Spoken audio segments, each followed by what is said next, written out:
Everyone very good morning to all of you. कैसे हैं आप लोग? आशा करते हो आप सब बहुत अच्छे होंगे। जैसा कि आज है 27 मार्च और आज का जो भी इंपॉर्टेंट बुक है ना, सारा का सारा द हिंदू के ट्यूटोरियल सेक्शन से कवर किया गया। एकदम शॉर्ट वीडियो होता है, 3-4 मिनट का, approx 15 to 20 book app daily का रहता है ना। सो आप लोग को जरूर देखना चाहिए एकदम, है ना। चलिए सेशन का शुभारंभ करते हैं कि मोटिवेशनल कोट के साथ, जिसमें ये बताया गया है ना कि a little progress each day adds up to big result. ठीक है, सत्या नानी के द्वारा ये चीज़ किया गया। मतलब हर एक दिन का थोड़ा थोड़ा थोड़ा थोड़ा थोड़ा थोड़ा आप ये करते हो ना, ठीक है। हर एक दिन का थोड़ा थोड़ा सा जो लिटिल प्रोग्रेस होता है ना, एक दिन इतना बड़ा प्रोग्रेस में कन्वर्ट हो जाता है ना, रिजल्ट में कन्वर्ट हो जाता है ना, कि आपको भी शौक होगा, ओ माय गॉड कैसे हो सकता है ऐसा। नहीं होता है शौक, हमको तो भरोसा ही नहीं था। अरे भाई मेरे, वही होता है। देखो, अगर थोड़ा थोड़ा थोड़ा सा आप सही डायरेक्शन में कर रहे हो ना, तो ये पॉजिटिव रिजल्ट देगा। लेकिन अगर थोड़ा थोड़ा सा अगर निगेटिव में कर रहे हो ना, तो ये बहुत बड़ा उसका लॉस भी होता है। ये भी ध्यान में रखना है ना। तो चलिए सेशन का शुभारंभ करते हैं।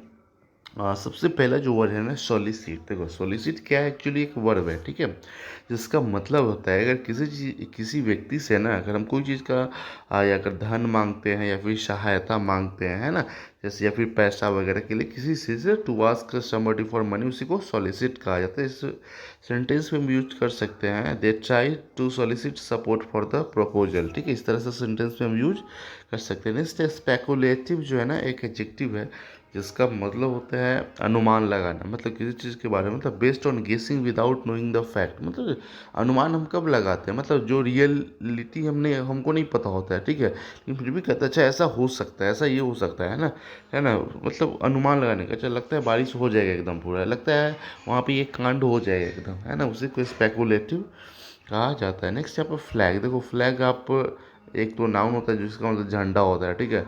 तो यहाँ पे वो नहीं है, वर्ब है जिसका मतलब होता है अगर थक जाते हैं ना, ढीला पड़ जाते हैं ना, कमज़ोर हो जाते हैं ना, उसी को फ्लैग भी कहा जाता है। इंटरप्रेट जो है ना, एक वर्ब है जिसका मतलब होता है टू एक्सप्लेन और understand the meaning of something. मतलब किसी चीज़ के का जो मीनिंग या अर्थ है ना, उसको समझाना या फिर समझना, ठीक है। जैसे बोलते हैं ना, your silence could be interpreted as ignorance. आपका जो चुप्पी रहना जो है ना, जो चुप जो है ना, ठीक है, उससे ये समझ में आता है कि नहीं आता, इग्नोरेंस हो रहा है एकदम यहाँ पे, एरोगेंस हो रहा है ना। मतलब तो ये चीज़ इस तरह से सेंटेंस में यूज़ किया जा सकता है। Shoring up. देखो शोरिंग अप एक फ्रेजल वर्ब है जिसका मतलब होता है वही, किसी का अगर हम हेल्प करते हैं ना, ठीक है, किसी का सपोर्ट करते हैं ना, उसी को शोरिंग अप कहा जाता है। डेलीगेशन जो है ना, एक नाउन है जिसका मतलब होता है कि a group of people who have been chosen to speak और take decision for a larger group of the people. मतलब एक ग्रुप है ना, उसके बहुत सारे लोगों को चुना जाता है ताकि एक मतलब बोल सकते हैं ना, किसी बड़े समूह के लिए कुछ बोल ले, कुछ करे एकदम, है ना। मतलब उसी को प्रतिनिधि मंडल भी उसको कहा जाता है। जैसे बोलते हैं the British delegation walked out for the meeting in the protest. मतलब पूरा ब्रिटिश डेलीगेशन है ना, पूरा समूह जो है ना ये, ठीक है, मतलब प्रोटेस्ट के लिए बाहर निकला एकदम, है ना। तो इस तरह से इसका यूज़ किया जाता है। कन्फ्रंटेशन जो है ना, एक्चुअली एक नाउन है जिसका मतलब होता है कहीं पर अगर फाइट हो जाता है, आर्गूमेंट होना शुरू हो जाता है ना, उसी के लिए मतलब कन्फ्रंटेशन का यूज किया जाता है।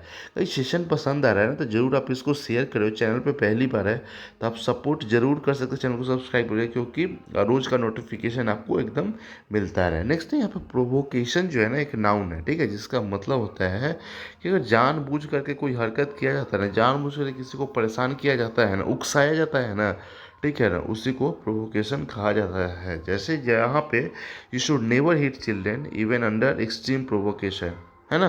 तो इस तरह से सेंटेंस में हम यहाँ पे यूज कर सकते हैं। रिफ्ट जो है ना, एक नाउन है जिसका मतलब होता है कि a serious disagreement between friends. दो फ्रेंड्स है उसके बीच में गहरा अगर डिसएग्रीमेंट हो जाता है ना, मतलब जानबूझ करके एकदम, मतलब ऐसा हो जाता है कि सब कुछ ख़त्म ही हो जाता है एकदम, है ना, रिलेशनशिप ही ख़त्म हो जाता है, ठीक है, उसको रिफ्ट कहा जाता है। बोलते हैं जैसा गोई रिफ्ट बिटवीन द ब्रदर्स, मतलब भाइयों के बीच में ऐसा बढ़ता जो मनमुटाव है ना, मनमुटाव इसको बोल सकते हैं। मेंड जो है ना, एक वर्ब है जिसका मतलब होता है क्षतिग्रस्त वस्तु की मतलब मरम्मत करना, एकदम सुधारना है इसको, उसको ठीक ठाक करना है एकदम, है ना, उसको मेंड कहा जाता है। जैसे यहाँ पे बोलते हैं can you mend the hole in the sweater for me, है ना, मतलब स्वेटर में जो होल है ना, छेद है, उसको आप ठीक कर सकते हैं मेरे लिए। एडेयर जो है ना, एक वर्ब है जिसका मतलब होता है मजबूती से किसी के साथ ना चिपक जाना एकदम, है ना, सशक्त हो जाना, जुड़ जाना भी इसको बोल सकते हैं। जैसे बोलते हैं make sure that paper adheres formally to the wall, ठीक है, इस तरह से सेंटेंस में इसका यूज किया जा सकता है। एक्सेस जो है ना, एसेस, ठीक है, एक वर्ब है जिसका मतलब होता है ना कि किसी को अगर जज करते हैं ना, ठीक है, मूल्यांकन करते हैं ना, आंकते हैं ना, ठीक है, उसी को कहा जाता है। खास करके ना जो भी ओपिनियन होता है उसके ऊपर बेस करके, है ना। तो राय बनाना, आंकना भी इसको बोलते हैं। जैसे बोलते हैं it's too early to assess the effect of the price rises, मतलब ये बहुत ही जल्दी है, ठीक है ना, ये जो प्राइस बढ़ा है ना, उसको मतलब इफेक्ट को एक्सेस करना, आंकना एकदम।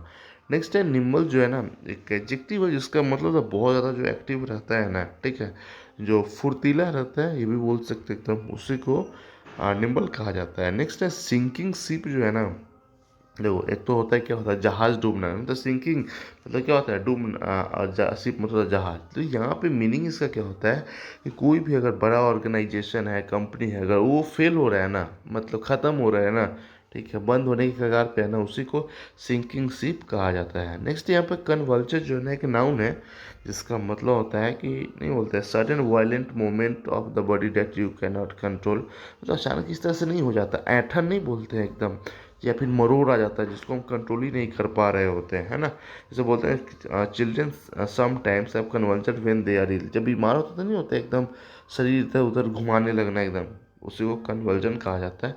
तो ये रहा छोटा सा सेशन, कैसा लगा you can write in comment box, I am waiting for response. Bye bye, take care, have a nice day.